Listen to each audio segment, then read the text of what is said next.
할렐루야. 한 사람씩 내 집을 아니오는 없고 옆에 분 보고 잘 오셨습니다. 우리 교회 좋은 교회입니다.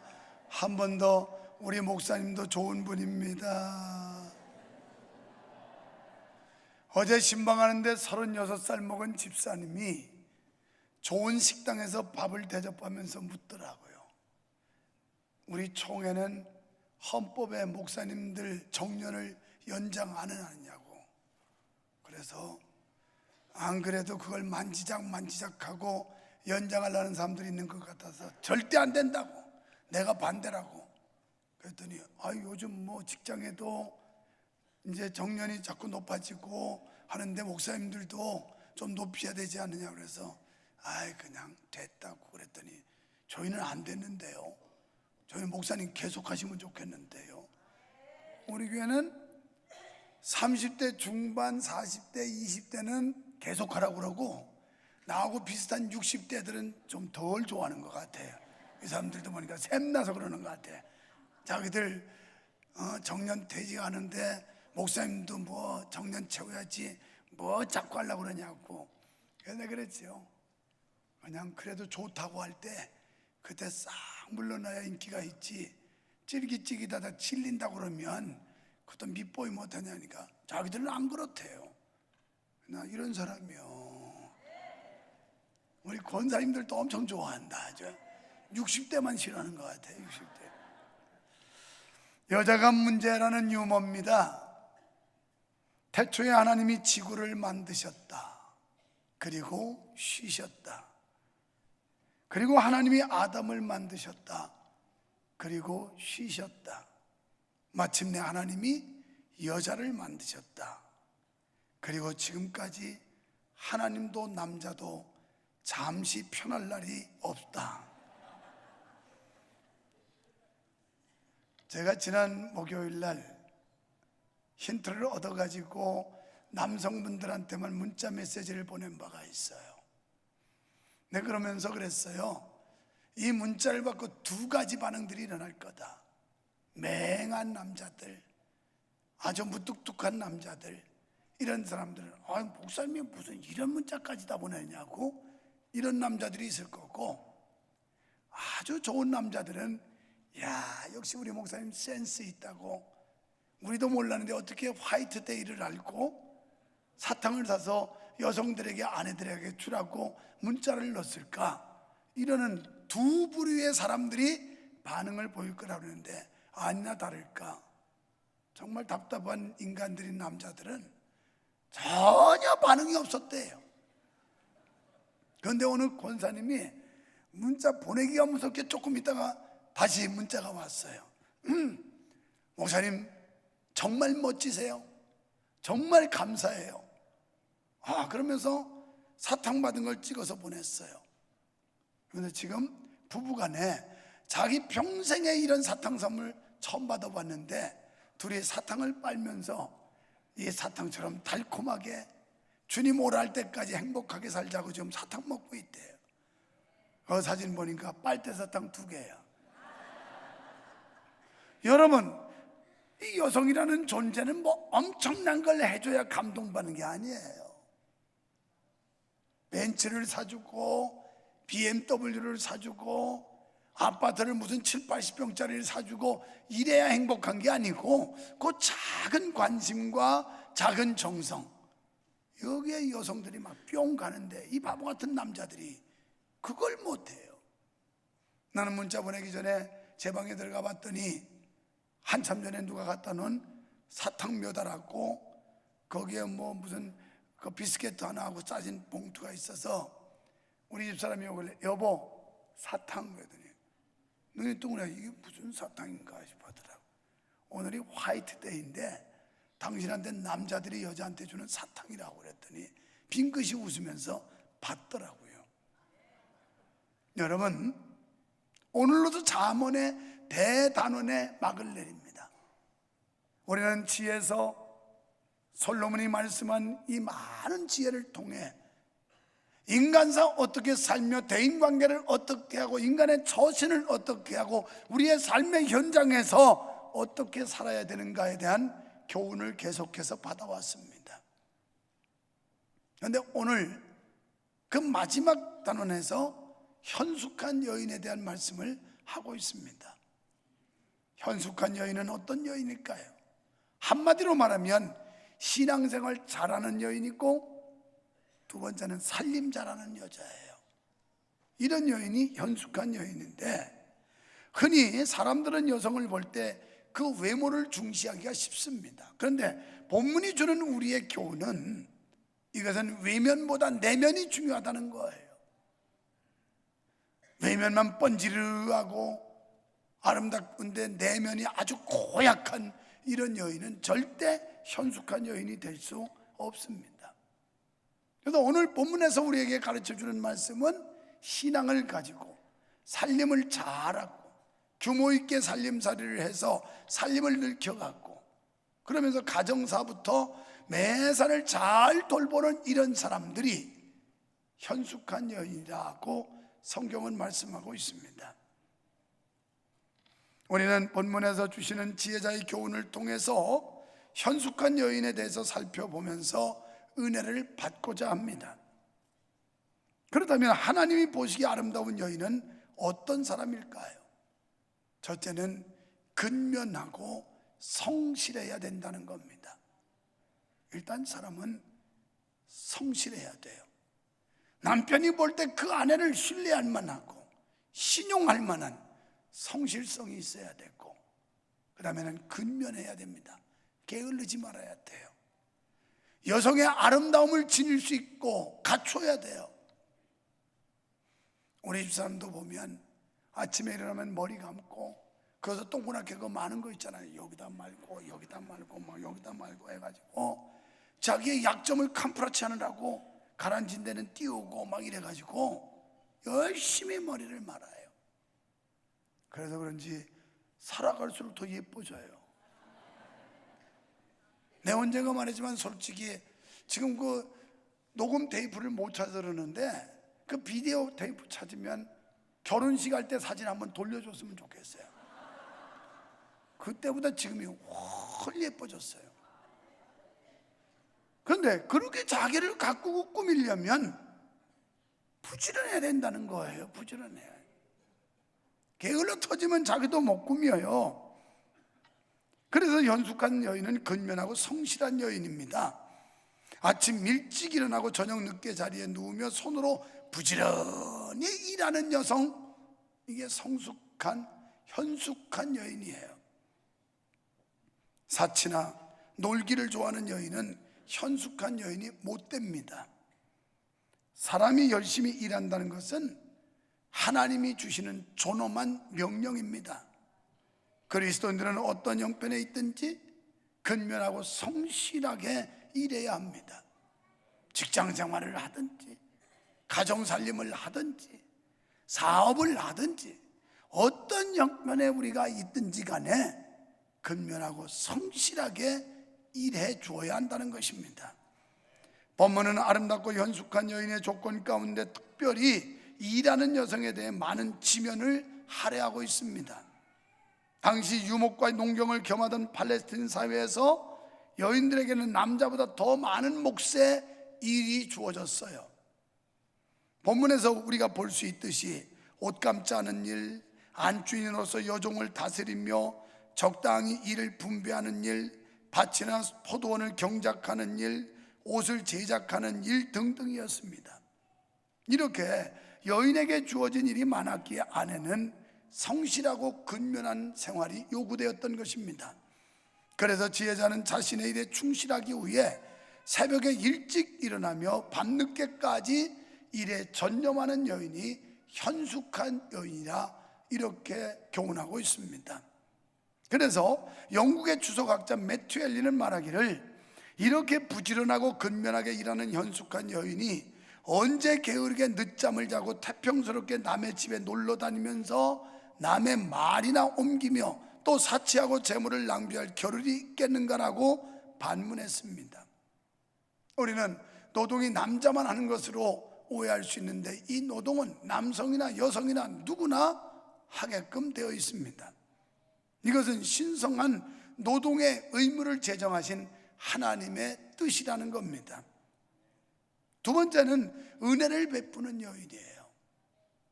지혜자는 현숙한 여인의 조건에서 구제에 힘쓰는 미덕을 꼽았습니다. 현숙한 여인은 불쌍한 자에게 손을 펴며 궁핍한 자에게 손을 내미는 것이라고 말씀하고 있는데, 여기서 손을 편다는 말은 물질적인 구제를 한다, 그런 뜻이에요. 손을 내민다는 말은 구제와 선행을 베푸는 자상한 마음씨, 그러니까 자비와 긍휼을 가져야 된다는 거예요. 적어도 현숙한 여인이라면 자비로운 마음, 그리고 긍휼을 베푸는 이런 마음이 있어야 된다는 겁니다. 이렇게 현숙한 여인은 근면하고 성실하게 일하여 얻은 재물을 자기 욕심과 욕망을 쫓아 사치하지 않고 어려운 이웃에게 따뜻한 사랑을 나누는 여인을 말씀하고 있는 것입니다. 그렇습니다. 현숙한 하나는 궁핍한 사람들에게 자비를 베푸는 사람입니다. 긍휼과 선행은 하나님의 은혜에 대한 감사요, 가진 자들의 책임입니다. 여러분이 하나님께로부터 많이 받았습니까? 나눠야 돼요. 하나님이 주신 것을 가지고 나누는 것은 우리의 의무예요. 얼마 전에 우리 노회 후배 목사님이 저한테 이런 고백을 해요. 자기가 12사단 진중세례식, 51사단 진중세례식을 같이 동행하면서 느낀 바가 있었대요. 그리고 하나님 앞에 너무 죄송해서 뭘 더 달라고 하기가 부끄럽더라는 거예요. 왜냐하면 자기가 10년 전에 그 어려운 교회 부임을 해서 10년 만에 이제 300여 명 모이는 교회로 교회가 발전하고 성장을 했어요. 그런데 가만히 보니까 하나님이 주신 걸 가지고 나누지를 못했더라는 거예요. 우리 교회가 두 곳의 부대를 다니면서 하는 일을 보면서 왜 하나님이 명성교회를 축복하는지를 자기가 깨닫게 됐다고 그러면서 직접 나한테 그 얘기를 해요. 그렇습니다. 우리는 나눠야 됩니다. 믿음도 나눠야 되고, 복음도 나눠야 되고, 사랑도 나눠야 되고, 물질도 나눠야 되고, 은사도 나눠야 되고, 나누는 거예요. 하나님이 주신 걸 가지고 나눌 수 있어야 된다는 거예요. 저는 금요일 날 제 개인의 일도 아닌 것 가지고 부천으로 서울로 돌아다니면서 목사님들 몇 분을 뵀어요. 좀 도와주십시오. 좀 도와주십시오. 이 선교사들 행사한다는데 좀 도와주십시오. 내가 무슨 그 급에서 구걸하 다니는 게 아니고 하나님의 사람들, 하나님의 일을 하는 사람들을 후원해 보자고 그러면서 구구하게 쫓아다니며 도와달라고 사정했어요. 그래서 금요일 2부 새벽 기도 때 내가 오늘 이런 목적을 가지고 서울을 가려고 한다고 그랬더니 새벽 기도를, 거기도 30대 중반에 이런 젊은 집사님인데 우리 교회 집사님도 아니에요. 감리교회 섬기는 집사님인데 새벽 기도를 영락없이 우리 교회 와서 매일같이 새벽 기도를 참석하고, 과거에 자기네 아이 그 돌 수입 그것도 그냥 갖고 와가지고 선교하는 데 써달라고 냈던, 제가 잘 아는 집사님이에요.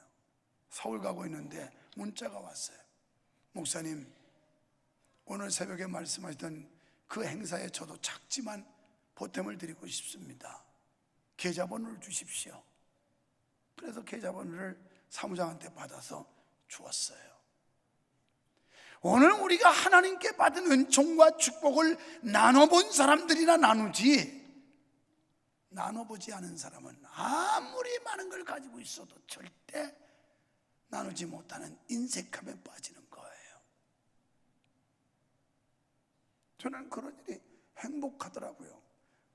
아니 뭐 내가 가난해서 날 도와달라고 하면 비참할지 모르지만 내가 좀 아순수리해가지고 다른 사람에게 도움만 줄 수 있다면 얼마든지 밤을 낮싸워서 할 수 있는 거 아니겠어요?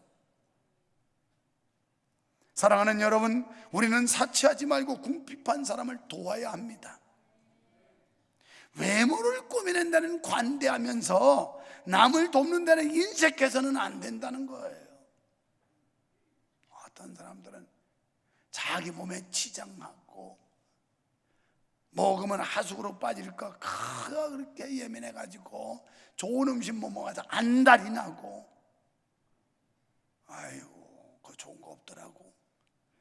난 요새 대접받을 기회가 많아 외식을 많이 했더니 또 똥배가 또 나오는 거예요. 이게 너무 잘 먹으니까 안 되겠더라고. 그냥 밥 한 공기 먹으면 만족한 거 아니야? 서울에 있는 목사님이 식사 대접한다고 그래서 내가 점심 좀 사달라고 한 거거든요. 그래서 목사님 그냥 된장찌개 하는 데 있으면 거기 가십시오. 그랬더니 이 동네는 뭐 먹을 게 없대. 저 위에 뭐 식당 있네요. 저기 가지 뭐 차 타고 어딜 돌아다니냐고. 나 하루 3끼 먹으면 부담스러운 사람이라고. 아침에도 목사님들 회의가 우리 교회에서 있어 아침을 먹었고, 점심 거기서 먹고 저녁에 또 식사 약속이 되고, 하루 3끼 먹으면 부담스러워요. 난. 그래서 매끼 반 공기씩 3번, 한 공기 반 먹으면 하루가 좋게.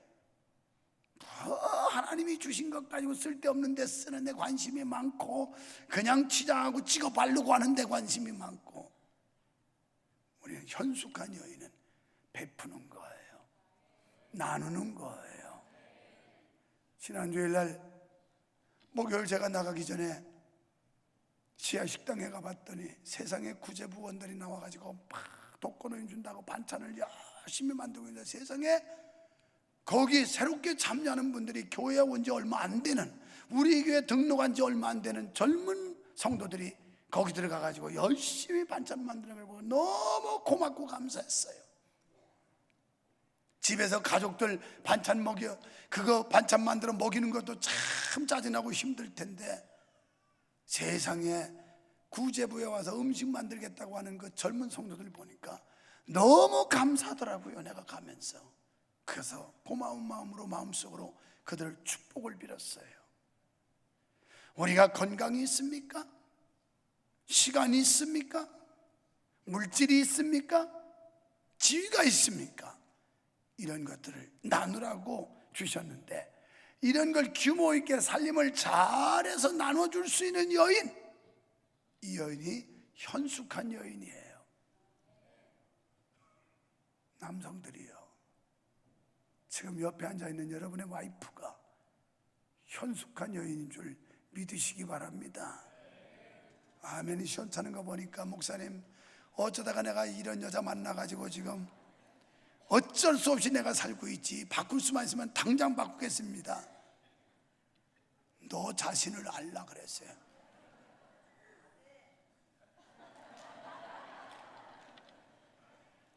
세 번째는 가정을 세우는 여인이에요. 우리 그리스도인의 현숙한 여인은 가정을 잘 세워가야 합니다. 22절에서 현숙한 여인은 남편을 높여주고 유명하게 해준대요. 남편의 명예를 깎아내리는 아내는 미련한 아내입니다. 여인의 존귀함은 남편에 좌우되는 거예요. 남편이 명예롭게 될 때 아내도 영예롭게 되고, 남편이 수치를 당하면 아내 또한 수치스러운 사람이 되는 거예요. 어저께 아침에 일어나가지고 갑자기 씻어 들어가면서 우리 집사람한테 그랬어요. 여보, 당신은 하나님께 감사하고 나한테도 고마운 줄 알아야 돼. 당연히 그런 줄 알지요. 아니 그냥 건성으로 그래서는 안 돼. 진심으로 고마운 줄 알아야지. 그러면서 씻으러 화장실에 들어가서 가만히 생각을 해봤어요. 그랬더니 수원에 교회가 1200개 교회라는데 그냥 1000개로 잡고 1%를 따져보니까 10개 안에 들어가면 1%라고. 이건 한국교회 전체를 따져도 마찬가지예요. 그래서 내가 나와서 씻고 나와서, 여보, 당신은 한국교회의 사모님들 중에 1% 급에 들어가는 그런 사모인 줄 알고 감사한 줄 알아야 되네. 그래서 내가 아주 그것만 계산했지. 이게 보통 영광입니까? 저 서성자 여사가 한국교회 전체 통틀어서 거기에 1%에 드는 그런 남편 목사하고 이렇게 섬기면서 산다는 게 얼마나 행복하겠어요. 어제 저 여사가 속으로는 너 아니라도 인마 딴 놈 만나서도 그렇게 돼서 그래, 꼭 그런 표정이에요. 그런데 이 말은 현숙한 여인은 자기 남편을 자꾸 세워줘야 된다는 거예요. 자기 남편 깔아내려가지고 출세 못하면 자기도 덩달아서 출세 못하는 거예요. 남편을 세워주라는 거예요. 현숙한 여인은 남편이 쥐꼬리만큼 복 못 받아와도 그래도 이거 굶지 않게 벌어왔으니 감사하다고. 여러분, 돈은커녕 병원에 그냥 자빠져가지고 앓고 있으면 어쩌겠어요? 감사해야지. 목사님 월급 그냥 쥐꼬리만큼밖에 못 받아요. 받는 걸 감사한 줄 알아요. 나 일부 예배 때 가만히 예배하는 걸 저기서 같이 참여하면서, 여러분 교회 와가지고 뭐 성시교도 간다고 이렇게 채우고 막 일어났다 앉았다는 게 좀 귀찮잖아요. 그래서 어느 날 그런데 그냥 내비둘까 앉혀놓을까 그런 생각이 들었어요. 그런데 가만히 보니까 우리가 일어났다 앉았다 할 수 있다는 이 축복이 얼마나 큰 건지 모르겠어. 그렇잖아요. 그렇지 않고 몸이 불편하면 일어나고 싶어도 못 일어나요. 오늘 제가 갑자기 그 감동이 들더라고요. 그래서 아니구나, 앉혀놓을 게 아니라 일어날 수 있는 기능만 있으면 그냥 일어났다 앉았다 자꾸 해야 되겠구나. 거기다가 교동문 교대로 읽는데, 아니 우리가 말할 수 있는 능력이 있으니까 그거라도 교독을 하지, 그렇지 못해 보세요. 그러니까 우리가 감사의 조건을 찾으면 한두 것도 없는데 이런 건 못 찾고 그냥 불평거리만 찾고 불만거리만 찾고, 그러니까 남편한테 바가지나 빡빡 끌고 앉았고 그러면서 여보 또 적자야 이거 아주 어떻게 살아? 절약해서 살아. 안 쓰고 살면 되지. 그러면 이제는 여기 오는 여성들은 절대 현숙한 여인이 돼서 바가지 긁는 여인이 없기를 축원합니다. 그래서 바가지 긁거든 남편들은 끌고 와요. 머리채를 잡고 나한테. 오늘은 재미없게도 이거 여성들만 향하고 있으니 남자들이 지금 으쓱으쓱하게 기살아 있는데 일부러 이럴 수가 없어요. 성경이 이런데 어떻게 하겠어요?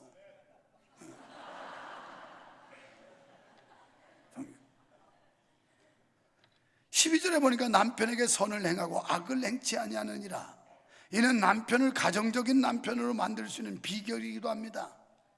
여러분, 아내가 악하면요 남편이 겉돌고 바깥으로 돌아요. 그래서 저는 여성들에게 다른 남자한테 잘 보이려고 하지 말고 자기 남편에게 최고의 미를 발휘해라 그러는 거예요. 그래야 집에 가서 칠보단장하고 아주 화사한 얼굴로 기다리는 여인이 있어야 빨리 들어오고 싶지. 살쾡이같이 막 그냥 앙당고양이처럼 노리고 남편만 모으면 자꾸 물고 뜯으려고 그러면 바깥에 돌아다니지 뭐하러 그 집구석에 들어가겠어요. 그러니까 현숙한 여인은 남편의 발걸음이 빨리 집으로 옮겨지도록 하는 여인이 현숙한 여인이에요. 그러려면 남편 퇴근 시간쯤 되면 머리에 막 훅가시도 해가지고 바람도 넣고 그림도 좀 다시 한번 색칠도 하고 막 이래야 되는데, 하루 종일 퍼질러 주무시다가 남편이 오면 그때 왔어? 뭐 이러고 있으면 아이고 나 같아도 집에 안 들어가겠다. 그거 예쁘게 꾸미고 있어야 돼. 예쁘게 꾸미고 있어야 돼. 이게 현숙한 여인. 왜냐하면 남편으로 하여금 바깥으로 돌지 않게 하고 집안에 가정 위주로 움직일 수 있도록 하는 것도 여성의 역할이에요.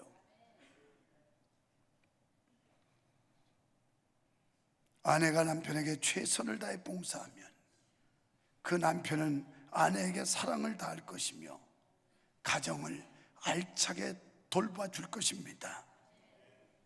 여러분, 욥의 부인처럼 남편이 어려움 당할 때 저주악담하면 안 돼요.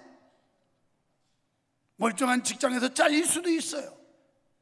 잘리는 남편은 얼마나 비참하고 처참하겠어요. 또 사업을 하다 뒤집어져 가지고 망할 수도 있어요. 그때 아비가일의 아내처럼 남편을 구출하고 가정을 세워줄 줄 아는 이런 여성이 현숙한 여인입니다. 용기를 주고 소망을 불어넣어주고, 여보, 언제 우리가 이 땅에 올 때 돈 가지고 왔어요? 다시 시작하면 되지요. 뭐 이거보다 더 어려워도 견딜 수 있어요. 걱정하지 말아요. 용기 잃지 말아요. 이게 현숙한 여인이지. 아이고, 야, 우리 어떻게 살아? 나 못 살아, 나 못 살아. 못 살면 죽어. 그러면. 그렇습니다. 아내의 현숙함은 남편의 기쁨이며 면류관입니다. 또한 주님께 영광이기도 합니다. 27절로 31절에 이런 여인은 칭찬받는 여인이 된대요. 현숙한 여인은 자녀들과 남편 및 온 가족에게 칭찬과 존경을 받을 일을 하는 겁니다. 하나님 앞에서도 칭찬을 받고, 이웃에게도 칭찬을 받고, 사람에게도 칭찬을 받을 수 있는 솔선수범하는 사람입니다. 그래서 하나님 앞에서 신앙적으로, 가정적으로, 도덕적으로, 사회에서 모범적으로 칭찬을 받습니다. 현숙한 여인은 자신의 마음속에서 위로와 만족을 얻으며 자식들에게 사례를 받으며 남편에게 칭송을 받게 됩니다. 또한 가정에 행복을 가져와요. 우리 속담에 집안이 잘 되려면 여자가 잘 들어와야 된다고 그랬어요. 왜? 밖에 식구가 잘 들어와야 되는 거예요. 남편이 전적으로 자신을 신뢰하도록 처신하는 여인이 현숙한 여인입니다. 자기 남편이 만족할 수 있도록 혼신의 노력을 다하며 남편의 명예를 높일 수 있도록 온갖 시간과 정열을 다 바쳐주는 여인, 이 사람이 바로 현숙한 여인이에요. 그리고 자녀를 말씀으로 양육해야 됩니다. 26절에서 입을 열어 지혜를 베풀며 라는 말은 하나님의 지혜와 진리의 말씀으로 자녀와 가정을 양육하고 훈계하는 것을 가리킵니다. 인애와 법을 말하며라는 말씀은 자녀와 가정을 양육하되 강압적으로 하는 것이 아니라 친히 모범을 보이며 사랑과 애정으로 가르치는 걸 말해요. 지난 목요일 날 우리 두 번째 손녀 하유하고 세 번째 손자 찬유하고를 데리고 우리 아들을 픽업해서 집으로 돌아왔어요. 엘리베이터를 타고 문이 열리기네, 얘들아 우리 집에 다 왔다 그랬더니 우리 하유가, 할아버지 우리 집 아니에요. 나 깜짝 놀랐어요. 이 애가 전세 사는 걸 알았나? 왜 우리 집이 아니라고 그러나 갑자기. 그래서 우리 집이야 그랬더니 아니에요, 우리 집 아니에요. 왜 우리 집이 아니야? 우리 집이지. 그랬더니 여기는요 하나님께 예배하는 곳이에요. 교회예요. 난 도대체 의아해서 왜 이러나 했더니 거기 현관문 앞에 이렇게 종이 크게 써놨어요. 세소식반 장소. 그래서 매주 금요일 몇 시부터 몇 시까지 여기서 아이들이 모여서 세소식반 하는 장소라고 이렇게 써보신 거. 이게 글도 모르는 아이가 어느 날 뭐 모르던 게 붙었으니까 물어봤나 봐요, 지 엄마한테. 이게 뭐야 엄마? 그랬더니 우리 금요일마다 여기 세수식반에서 아이들 데려다가 여기서 성경 가르치고 찬양 부르고 기도하고 그러는 곳이야. 이걸 듣고 요새 갑자기 이 어린애가 우리 집 아니라고, 여기는 교회고 하나님께 예배하는 장소라고. 제가 네팔 갔을 때 우리 딸이 문자를 보냈어요. 엄마 아빠 우리 집을 오픈하면 어떻겠냐고. 왜냐하면 세수식반 할 장소가 마땅치 않다고 그런다고. 그래서 yes, okay, 오픈해라. 그랬더니 집에는 못 가봤는데 금요일날 저녁에 뭐 우리 딸이 그 선생님들이 애썼다고 밥해 먹인다고 뭘 열심히 했다고 그래요. 내가 감사했어요. 여러분이 사랑을 베풀고 다른 사람을 배려하는 모습을 솔선수범해서 자녀들에게 보여주고 가르쳐주라는 거예요. 친히 모범을 보여야 됩니다. 이렇게 현숙한 여인은 성실한 가정을 일구고 또한 이웃을 구제하고 자녀들을 거룩하신 하나님의 말씀으로 양육하는 영적 교육에도 관심을 가져야 합니다. 여러분, 이 현숙한이라는 단어는 히브리어로 하일이라고 하는 단어인데 인내한다 또는 강하다, 확고하다 이런 뜻이에요. 현숙한 여인은 참을성이 있어야 돼요. 그리고 강인함이 있어야 돼요. 어떤 시련과 역경과 고난 앞에서도 무너지지 않는 이런 당돌함과 확고함이 있어야 이게 현숙한 여인이라는 거예요. 30절에서 결론적으로 말씀합니다. 신앙 있는 여인이 최고의 아름다운 여인이요 아내로서 1등 아내가 될 자격을 갖추었다고 말씀해요. 겉사람은 다 후패예요. 내가 보니까 젊었을 때는 좀 예쁘고 덜 예쁘고 한 차이는 있는 것 같은데 나중에 나이 먹어 쪼그라지니까 다 도찐 개찐이더라고. 다 그 얼굴이더라고. 최고로 아름다움은 뭐냐? 신앙의 여인. 이러면서 우리는 여자를 택할 때 외모만 보아서는 안 됩니다. 그렇습니다. 신앙이 좋아 하나님을 섬기고 말씀 안에서 생활하는 여인이 현숙한 여인인 줄로 믿습니다. 때로 많은 사람들이 여인의 외적 용모만 아름다움을 최고의 조건으로 말하지만 그런 외적 아름다움은 일시적이요 그리 오래가지 못한다는 거예요. 오래가지 못해. 몇십 년 가면 다 시들어요. 그러나 겉사람은 후패하지만 속사람은 날로 새로워지는 은혜가 있기를 축원합니다.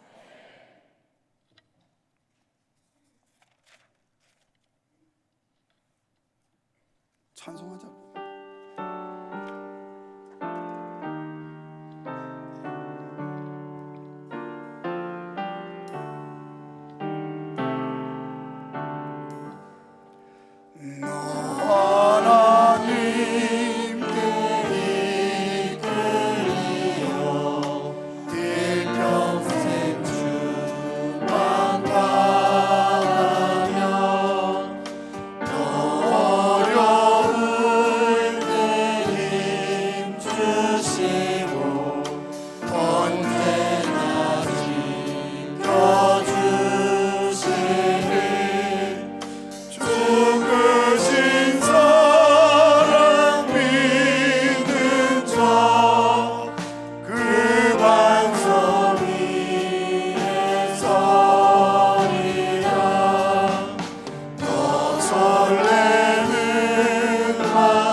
주님, 우리 모두가 현숙한 여인, 현숙한 남자가 되기를 소망하게 하시고 또 지금 내가 만난 그 아내가 그 여성이 현숙한 여인임을 받아들이게 하시고 우리는 날마다 그리스도의 장성한 분량까지 자라날 수 있게 하여 주시옵소서. 그래서 가정을 온전히 건강한 가정으로 세워 이 어두운 사회에 빛이 되게 하시고 영향력을 행사하게 하시고 그 건강한 가정에서 자란 자녀들이 이 시대 사회의 리더가 되게 하여 주시옵소서. 예수님 이름으로 간절히 기도하옵나이다. 아멘.